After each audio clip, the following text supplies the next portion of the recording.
After the April 20th explosion, BP initially pegged the amount of oil spewing into the Gulf of Mexico at 1,000 barrels a day.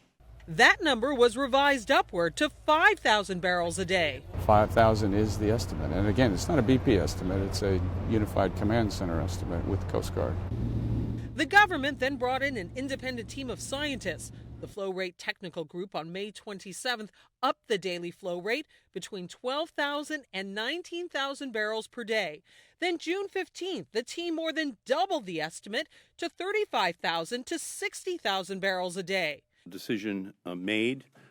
Now, new BP records released by Representative Edward Markey show the company figured as recently as July 6th it was 53,000 barrels a day, on the high side of the latest range and well above BP's initial claims. BP was either lying or they were grossly incompetent in the first week, in the second week, in the third week. And by being so wrong, it also delayed the massive response which would have been put in place earlier. The amount of oil matters. First, there's the impact on the environment. And second, the more oil, the more BP has to pay in fines. Their EPA fines that in case of accident, companies will pay fines of $1,100 per barrel of oil spilled.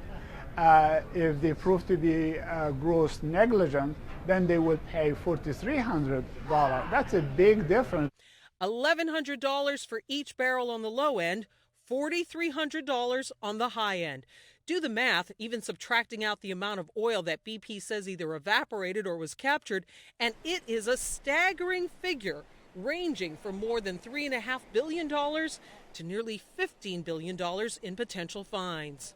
We reached out to BP to get its response, and they say all flow rates have been joint government and BP estimates. They say this new figure of 53,000 barrels a day is a figure that the Environmental Protection Agency asked them to use based on their projected collection capacity in order to figure out how much dispersant to use. BP clearly downplaying this figure with a lot of money at stake here.